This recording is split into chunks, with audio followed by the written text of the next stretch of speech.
Hello and welcome into your final Bruins fan review for the round robin.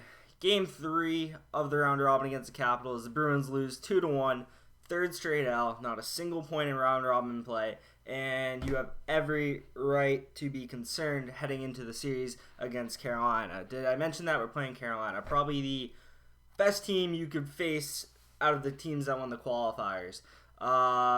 Barring what you think of Toronto, I think Carolina is a better team than Toronto. But either way, is what it is. We have Carolina, a rematch of the Eastern Conference Finals from last year where the Bruins swept the Carolina Hurricanes. Don't forget about that, guys. It could mean that this might be another bad matchup for the Hurricanes, but with the current form that both teams are in, this could easily go the Hurricanes' way. And if you're a Bruins fan, definitely be concerned and do not sleep on these Canes. They are young, fast, and they have been scoring a lot. Yes, it is against the New York Rangers. Do we take it at face value? Partially. I say partially. Not fully, but partially. But they're a good team, and they're definitely going to be a tough out if the Bruins want to move on here.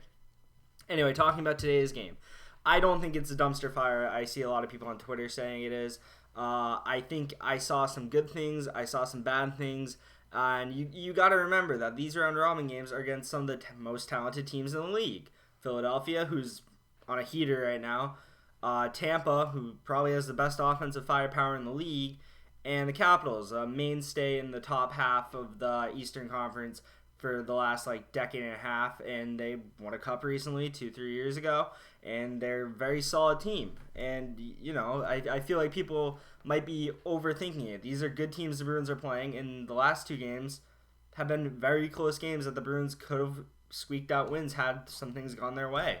But it was not the case today, and it wasn't the case against Tampa, but that doesn't mean it can't turn around for us. So let's talk about the goals. I do want to point out 0 for 2 on the power play. I believe we're now 0-9 through round robin. That sucks. But anyway, let's talk about the Oshie goal. So this goal happens at the end of the first period. The Bruins playing the far better game in the first period than the Capitals, dominating the play. This was the Capitals' second shot of the period, and it came at about 16 seconds left in the first. And that should tell you everything you need to know right there. I'm pretty sure the Caps ended with 3 shots in the period or something like that. The Bruins are just a way better team, and sometimes this happens. You concede late, and momentum gone. Braden Holtby played really good in this period, but we get to the TJ Oshie goal where there was a face-off in the Bruins' defensive zone. Caps win the face-off. Ovechkin took a shot, ricocheted around the boards. It eventually gets to the point to Dmitry Orlov, who beautiful cross zone pass down low to Backstrom, who flubs a one-timer, but it hits off 2 grass pads, goes out in front of Char. Char is sleepwalking in front of the net, unacceptable from your captain. And Oshie just slaps it off his stick and in. And this one's all on Char, in my opinion. You have the puck right there. You see in the top right there? Needs to slap it out. Doesn't. Carries it for an extra half second, which is enough for TJ Oshie to get a stick on it and put it in the net. And that's good on TJ Oshie, but as a Bruins fan, I'm looking at that why wasn't that thrown out immediately? That is a very big danger zone. I don't know, but the Bruins go down 1-0 into the intermission in a period where they probably should have left up 1-0. But then we move on to the next goal in the game. This one's at the beginning of the third period, about 2:49 into the third here, and let's talk about it. Bruins in the cap zone. Kempny gets a rebound off of a Nordstrom shot. Nordstrom then in the bottom left, as you can see, is the guy on the blue line right there, floating in. Does not need to pinch here, but pinches here, which puts McAvoy on an island, as you can see where Tom Wilson is creeping in the background. The second Nordstrom goes in here, which he does not have to do. I think it's the forward and him not staying disciplined and staying at the line, covering for his defenseman. Kovalchuk, as you can see right there, chops up the wall. Tom Wilson's on his jets. He gets to the puck first, beats McAvoy. Tuukka probably needs to come out and be a little bit bigger. Does not, sits in his net, leaves the top right-hand corner open for Tom Wilson, who is sneaky fast. You don't really think about him being a fast player, but when he turns the jets on, Tom Wilson is like a boulder going down the hill. And has nice hands on him, too. He's known as a goon, but there's a lot of speed, skill in that big 6'4" guy or whatever, and definitely someone you want on your team and not against you. And he made the Bruins pay here at the beginning of the third, putting us in a 2-0 hole in a game where the Bruins had, for the most part, been the better team. Capitals kind of erased that look in the second period. Capitals had their moments where they look like the better team. And then DeBrusk eventually gets on the board, which this is later in the period, about 10:30 into the third, so under 10 minutes left. Breakout by the second line. Kasha loses it going into I believe that's Siegenthaler right there, but is able to push it through to DeBrusk, who's got a decent amount of speed, breaks the back line, and the puck goes like beyond his legs, like behind him, around. He somehow gets his stick on that and then throws it on net. Really impressive skill there by Jake DeBrusk to have the balance, wherewithal, be able to pick up the puck and then put it through Holtby's 5-hole, who Braden Holtby, that's another thing. With the chances the Bruins had today, they could have had 3 goals. But because of Braden Holtby's superb game in net today, we only came away with 1. And I think some people need to look at that too. And DeBrusk put that in. First goal of the playoffs for him. First points for anyone on the second line, I believe. Yeah, first points in the 3 games for anyone on the second line. Bruins, however, it was not enough. They would lose 2-1. And, Bruins not worried about falling to the number 4 seed in the Stanley Cup playoffs. If you've been following the press conferences, specifically what the players have said, specifically what Tuukka Rask has said, he's acting like this isn't even real hockey at this point, and that they don't even care, which, if they don't care and they're losing by 1 to the Caps and they don't care and they're losing by 1 to Tampa, good, start caring and start winning some freaking games. Starting on when I think they're going to start Wednesday against the Canes. I believe so, because they probably wouldn't have them. They probably have the other 4 teams that played yesterday in the round robin play on Tuesday when the second round's going to start. So I think we're looking at Wednesday, Friday, Sunday, Tuesday for the first 4 games. But anyway, I got 5 thoughts for you, making this a segment after I go over the goals every week. The first line, trash. That's all you can really say here. Patrice Bergeron deserves some criticism. He's been a black hole on offense, has not looked himself.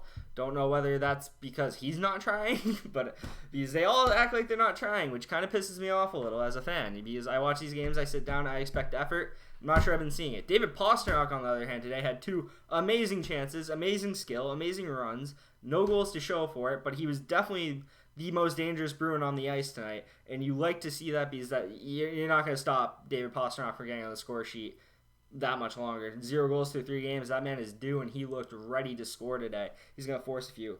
But, however, Marchand had 1 very good chance that he skied over the net. Bergeron, however, just hasn't had many good chances. He hasn't looked lively in the offensive zone.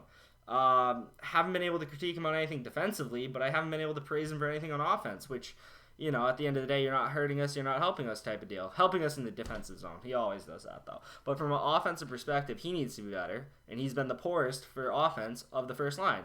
I don't think that's surprising to anyone who's watched the games to hear that. But they really just need to get better. The power play in general, the fact you don't have a single power play goal through 3 games.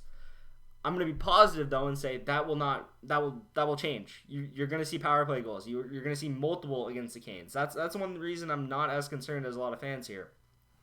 You were losing by 1 to Washington. You were losing by 1 to Tampa. The Flyers game is so long ago now, and it was like a warm-up game that I don't even care. I'm not even talking about it. It's irrelevant at this point. These last 2 games are more indicative of how the Bruins are. And they're going to score goals. This first line is going to score goals. It's too talented not to. That's why I'm not too worried. You add a goal from the first line in this game, you add a goal from the first line in the last game, you're looking at very different results probably.